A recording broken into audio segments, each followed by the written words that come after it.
Welcome to Suman TV. నేను మీ రమేష్. రాష్ట్ర వ్యాప్తంగా సంచలనం రేపిన అనంత హనీ ట్రాప్ వ్యవహారంలో అనేక ప్రశ్నలు తలెత్తుతున్నాయి. ఈ ఘటనకు సంబంధించి ఇప్పటికే ఒక సీఐతో పాటు ముగ్గురు సిబ్బందిని సర్వీస్ నుంచి తొలగిస్తూ ఉన్నతాధికారులు ఆదేశాలు జారీ చేశారు. ఒక సీఐని వీఆర్కి బదిలీ చేయగా మరొక సీఐని డీఐజీ వద్ద సరెండర్ చేశారు. కాగా ఒక ఎస్ఐతో పాటు ఇద్దరు కానిస్టేబుళ్లను సస్పెండ్ చేశారు. ఒకే ఒక్క ఘటనలో ఏకంగా 9 మంది పోలీస్ అధికారులు సిబ్బందిపై వేటుపడింది. దీంతో ఈ ఘటనలో సంబంధం ఉన్న పలువురు హడలెత్తుతున్నారు. పోలీస్ శాఖ ఈ సంఘటనకు సంబంధించి దాదాపు ప్రక్షాళన దిశగానే అడుగులేస్తోందన్న అభిప్రాయం వ్యక్తమవుతోంది. అత్యంత దిగజారుడు వ్యవహారంగా భావించి సంచలన నిర్ణయాలు తీసుకున్నారు పోలీసు ఉన్నతాధికారులు.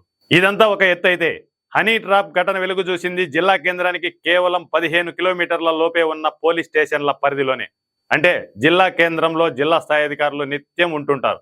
15 కిలోమీటర్ల పరిధిలో ఇంత తతంగం జరుగుతున్నా, ఇంతకాలం గుట్టు చప్పుడు కాకుండా వ్యవహారం నడిచిందంటేనే పలు అనుమానాలు వ్యక్తమవుతున్నాయి. హనీ ట్రాప్ వ్యవహారంలో చాలా మందికి ప్రమేయం ఉందన్న కొత్త కోణం ఒకటి వెలుగు చూస్తోంది. పోలీసులే కాదు, పొలిటీషియన్లు, పాత్రికేయులు కూడా ఉన్నారన్న అనుమానాలు వ్యక్తమవుతున్నాయి. మరి ముఖ్యంగా కోట్ల రూపాయలు ఈ హనీ ట్రాప్ దందాలో చేతులు మారినట్లు తెలుస్తోంది.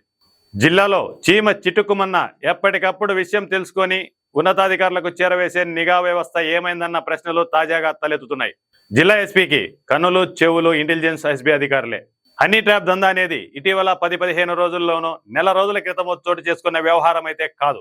దాదాపు ఏడాదిన్నర నుంచి ఈ తంతు సాగుతున్నట్లు చెప్తున్నారు.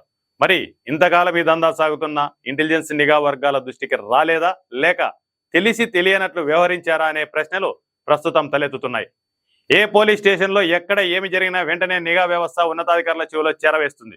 చిన్న చిన్న నేరాలనే వెంటనే ఉన్నతాధికారుల దృష్టికి తీసుకెళ్లే పోలీస్ నిఘా వ్యవస్థ ఎందుకు ఈ వ్యవహారంలో నిర్లక్ష్యంగా వ్యవహరించిందన్న వాదనలు కూడా పోలీసు వర్గాల్లోనే చర్చ సాగుతుంది. ఎక్కడ ధర్నాలు సాగుతున్నాయి, ఎక్కడ రాస్తారోకోలు జరుగుతున్నాయనే విషయాలపైనే నిఘా వ్యవస్థ దృష్టి సారించిందా, లేక ఇంత పెద్ద వ్యవహారం, అందులోనూ పోలీసు ప్రతిష్టకి భంగకరంగా మారే పరిస్థితి ఉన్న ఇటువంటి ఘటన నిఘా వ్యవస్థ దృష్టికి రాలేదా అనే ప్రశ్నలు తాజాగా ఉత్పన్నమవుతున్నాయి.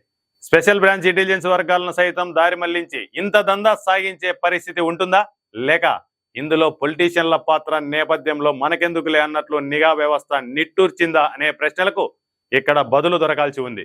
ఒక వ్యక్తి ధైర్యం చేసి ఫిర్యాదు చేసిన నేపథ్యంలోనే తీగలాగితే డొంక కదిలినట్లు మొత్తం వ్యవహారం వెలుగులోకి వచ్చింది. తప్పితే నిఘా వ్యవస్థ కూడా హనీ ట్రాప్ వ్యవహారంలో నిద్రపోయిందా అనే అనుమానాలు వ్యక్తమవుతున్నాయి. మొత్తానికి పోలీసులు తమ ప్రతిష్టను కాపాడుకునే పనిలో ఏకంగా 5 మందిని సర్వీస్ నుంచి తొలగించారు. కానీ ఈ ట్రాప్ లో అనేక అనుమానాలు కూడా కొత్తగా ట్రాక్ ఎక్కుతున్నాయి. మొత్తానికి ఈ హనీ ట్రాప్ వ్యవహారం అన్ని వర్గాల్లోనూ హాట్ టాపిక్ గా మారింది.